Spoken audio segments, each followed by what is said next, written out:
Алты xil тәпәккүр қалпығы. İngilisçeden Әнвәр Қарқұрым тәржім қиған. Siz odatda qaysi shaklda qaror chiqarishga moyil? Agar siz umidvor biri bo'lsangiz, undaqda yoshurun, foydasiz omillarni ancha ko'p o'ylab yurmasligingiz mumkin. Shuningdek, agar siz ziyoda ehtiyotchan, xatarga tavakkul qilishni xohlamaydigan biri bo'lsangiz, zehningizni kelgusi fursatlarga markazlashtirmasligingiz ehtimolga yaqin.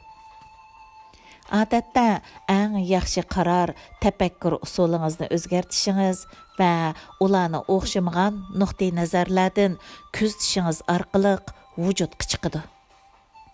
Алты xil tafakkur qalpig'i sizning masalalarga o'xshamagan nuqtai nazarlardan qarshingizga turtki bo'ladi va shuning bilan bir vaqtda tafakkuringizning ziyoda ko'p tarafga chechilib ketishining oldini oladi. Bu o'z navbatida yana har kim o'xshash bir ahvolni xilma-xil nuqtalardan kuzatadigan kollektiv muhitda qarorning to'g'ri xatoligini tekshiradigan kuchli quroldir.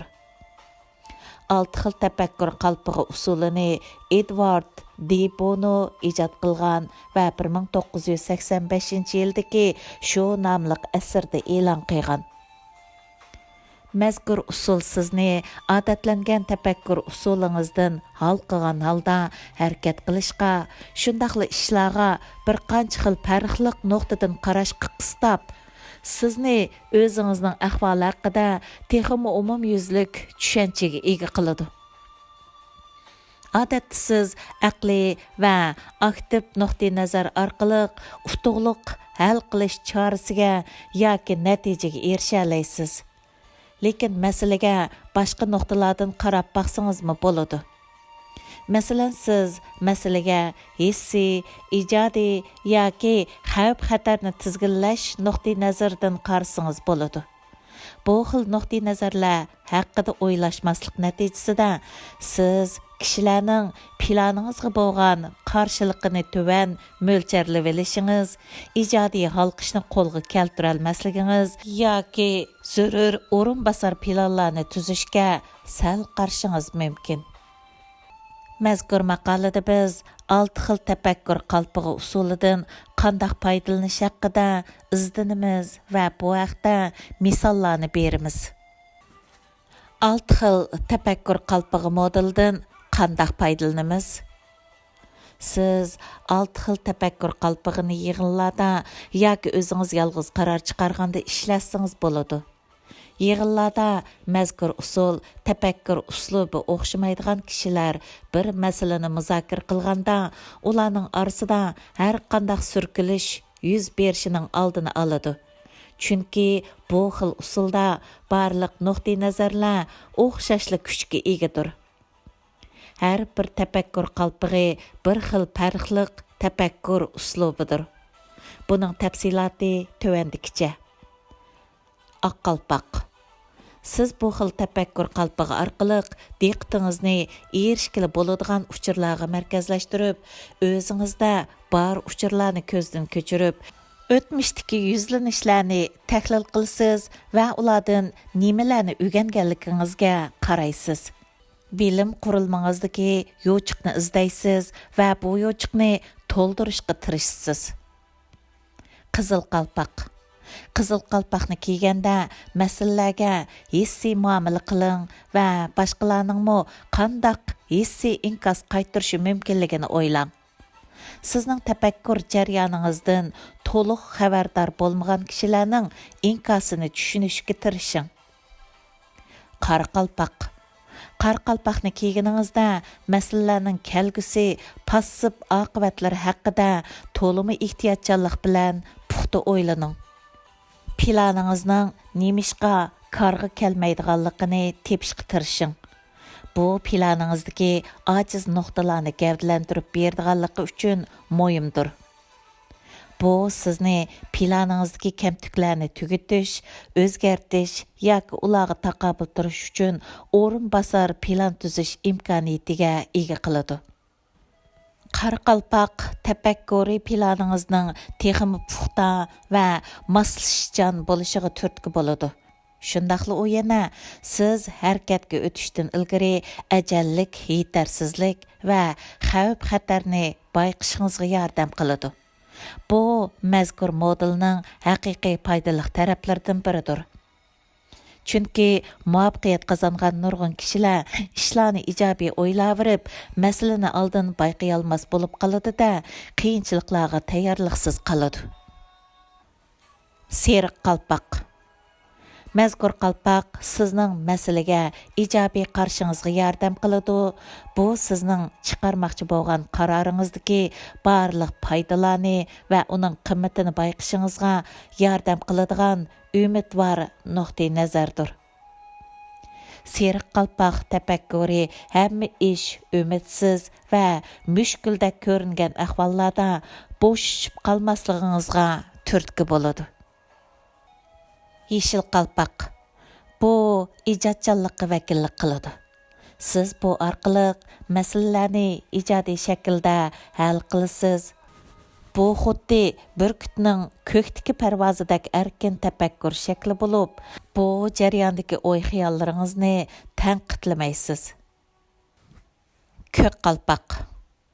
Bu jarayonni kontrol qilishga vakillik qiladi.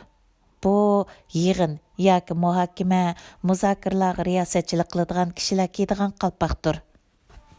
Masalan, muhokama davomida o'y, fikr, nurg'unlik ko'rilganda, ular muhokama yo'nalishini yeshil qalpoq tafakkuriga burisi bo'ladi.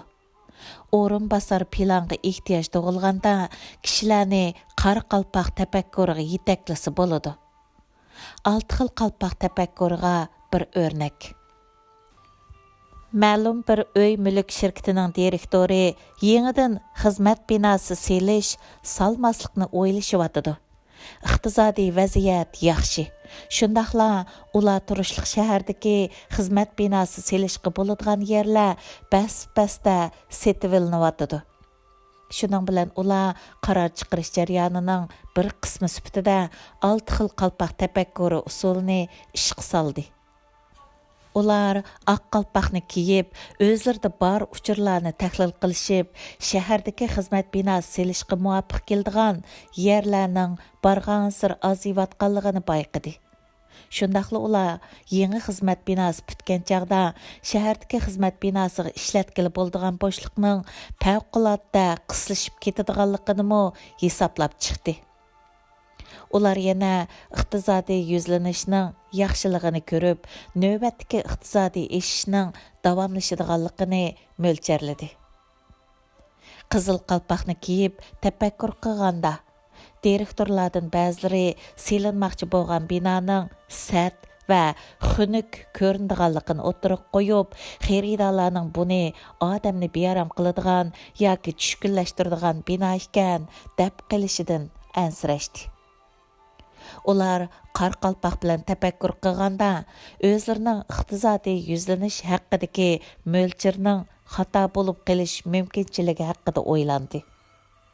Ular balkim iqtisod tuvallash oldida turgan bo'lishi, bu xil ahvolda selingan xizmat binosi uzoqcha bo'sh turib ketishi yoki oz bir qismila setilishi yoki ijaraga berilishi mumkin deyishdi.